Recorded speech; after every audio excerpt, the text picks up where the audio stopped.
নমস্কার, আমি সোমা, সোমাস কিচেনের তরফ থেকে আজও আপনাদের কাছে নিয়ে হাজির হলাম নিরামিষ এক দুপুরের লাঞ্চের থালি। আজকে বৃহস্পতিবার, আজকে আমাদের নিরামিষ। খাবার পথ যেরকমই থাকুক না কেন, কম বেশি যাই হোক না কেন, সুন্দর করে সাজানোটাই বড় দরকার। সুন্দর করে সাজালে দেখতেও যেমন ভালো লাগে, তেমন খেতেও ভালো লাগে।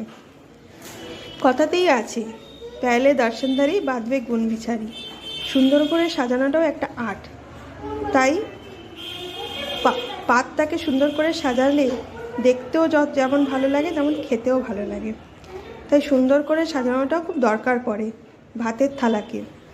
তাই আমি প্রথমে রাখছি সাদা ভাত,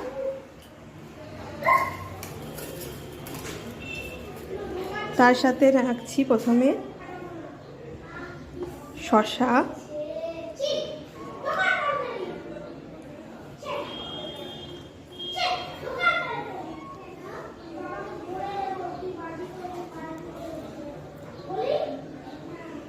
পাতিলেবু, প্রথম পাতে দিচ্ছি একটু কপি ভাজা,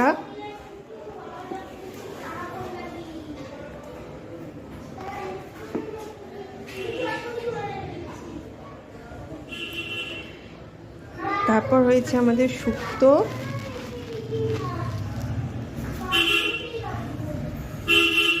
মুগ ডাল আর পটল পোস্ত, আর তার সাথে আছে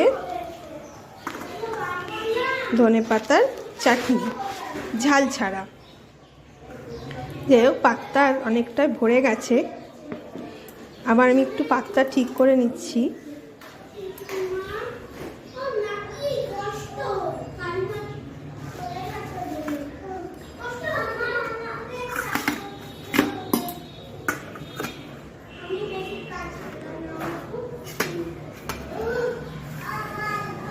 এই হচ্ছে আমার দুপুরের লাঞ্চের থালি, নিরামিষ লাঞ্চের থালি। কমেন্টসে জানাবেন কেমন হয়েছে। আবারও কালকে হাজির হব আরেক লাঞ্চের থালি নিয়ে। কালকে নিরামিষ পদ থাকবে না, কালকে আমিষ পদ থাকবে। কালকে আবারও হাজির হব আমিষ দুপুরের লাঞ্চের থালি নিয়ে। ধন্যবাদ। উপায় ভাত বেড়েছি, খাবি আয়, বসো, খেয়ে নাও। মা, তুমি কি রান্না করেছো?